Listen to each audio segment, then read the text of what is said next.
Bismillahirrahmanirrahim. Assalamu alaikum, viewers.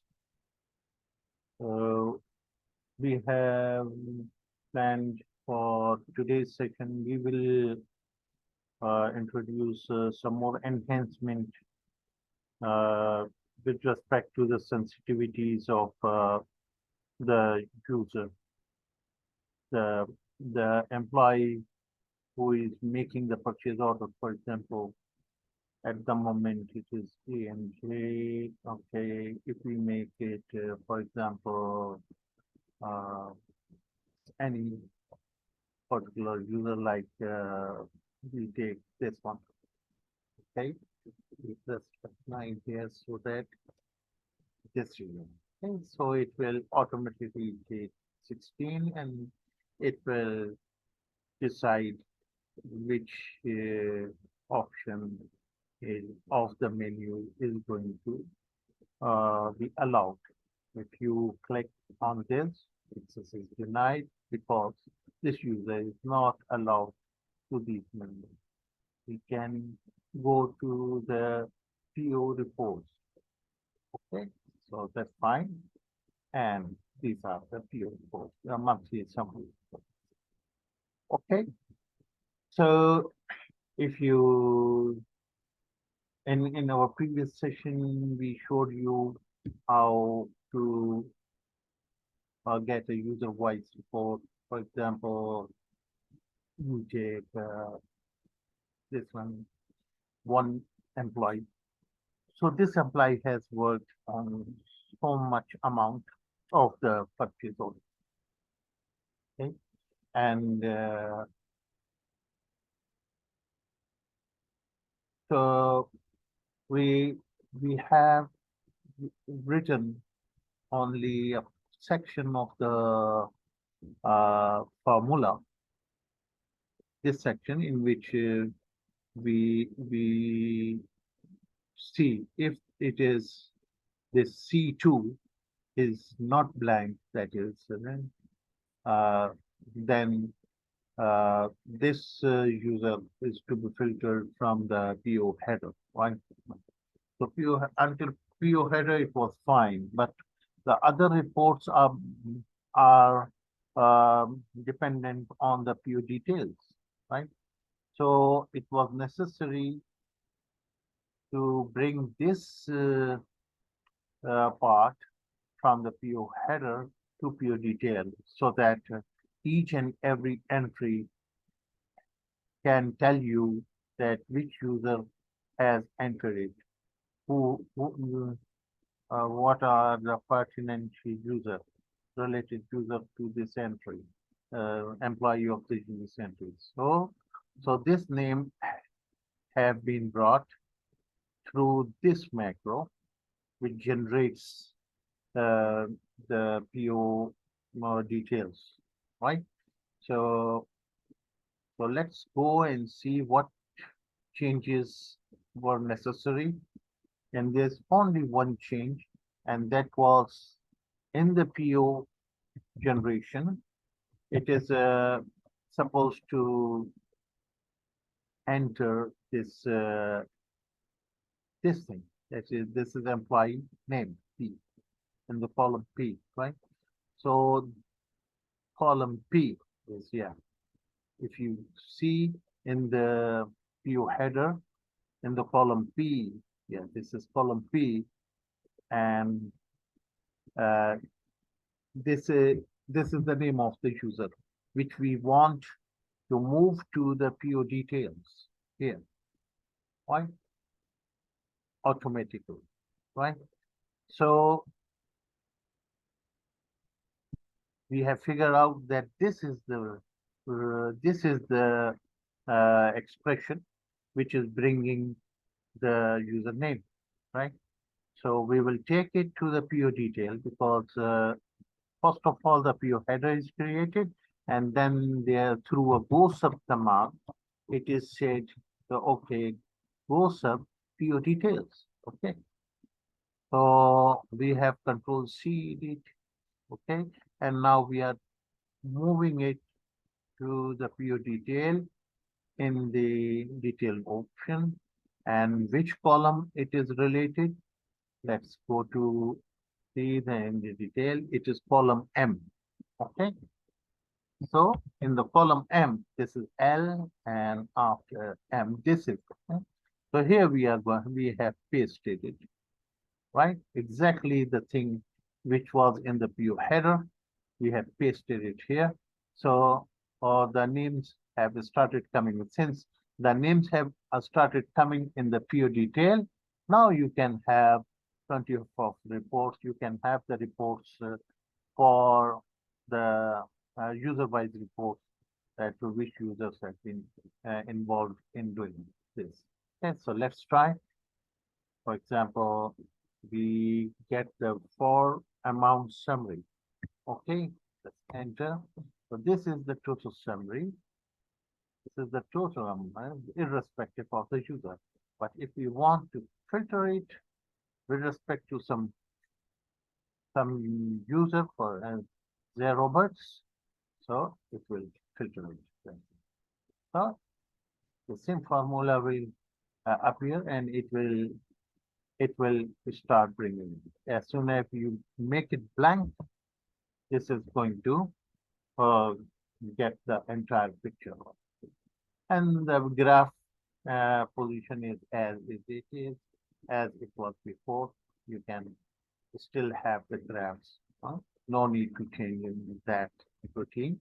So you can have the graphs like this. Okay, that's fine. And now let's take the second option. Too. Yeah, and here no change in the formula. The formula is still there. The same formula is going to work. As soon as you change name, for example, this user has been involved in that much of the PO activity. Why? That's it. Again, we can see. So we have to make sure that any change we make, so nothing goes wrong with the other options. We have to ensure it that there is a consistent approach. There, there is no inconsistency. So the developer has to make sure that there are no errors. So normally, if you make the changes or enhancements on one part and the other part of the code gets disturbed. So this is the responsibility of the developer to make sure that all the possible combinations uh, and pro- procedures within and the sub procedures here within the program all are intact and they are working. Right? Okay. So these are the amounts of the supply. And now let's take the quantitative summary. That's 4. Okay, that much. This is has yet to be. I don't think that this will have any impact because we have not made any changes and the fourth part. So we will make it. Yeah? No changes coming. So it means here we will have to make this part amended so that this also takes care of this criteria that this user involved in how much of the number of products, number of purchase orders, right? So what we do, we go directly to the assign macro and we do edit here and then we look for the option number 4. Yeah, option number 4. Yeah, check when the option is equal to 4. So this was 3. If the option is check option is equal to 3, this is the 4. Here we have to impart the same thing which we included here. So this was the we remember that this is starting with if and this. Okay. Okay. So for this, we are going to yeah, make a copy of it. Control C, right?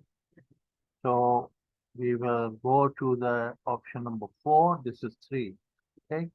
We will go to option number 4, and here in the end of where it is written this, we will control V.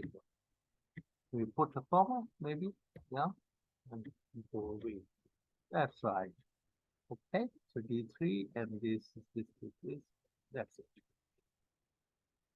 Okay, so now let's see if this works or not.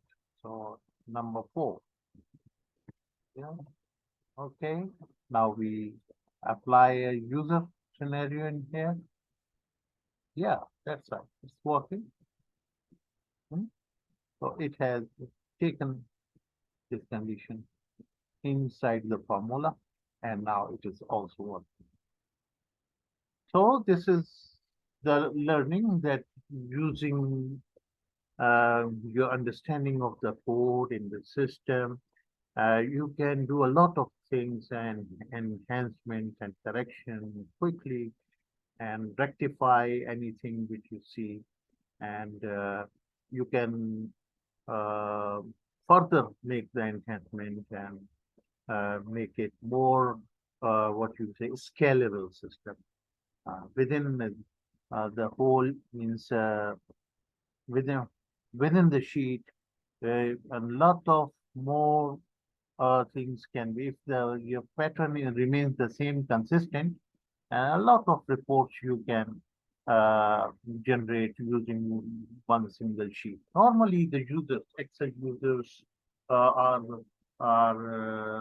prone to open multiple sheets, and sometimes I've seen hundreds, more than 100 sheets have been used, although the same work can be done within one sheet. So you have to, with the passage of with time and as you become an expert and experienced person, then you will start thinking it in making doing the work in an economical way without wasting this the resources of the system, and without doing any extra weight in use of the memory. You can make use of your experience and your knowledge, and make a robust system. Uh, so this is it for today, for this session, and we will come up with more enhancement. And this system we started with a very crude level. If you go back, huh? And gradually we started making it, and it has evolved from the different stages to unto this system, which is remarkably very efficient at the moment and foolproof, and not much errors. Normally, plenty of errors, and that makes the users annoyed that the debug is coming, the error is causing problem, and you are reporting. The quality of the programmer, the developer, is that when he in your his it's when his system is working in a production environment, it is deployed, then uh, then it is working free of error, and there is no need for petty things to be consulted to the programmer. So this is the credibility of the programmer and developer, that the user uh, use it and they find it user friendly. Okay. Thank you very much. See you later.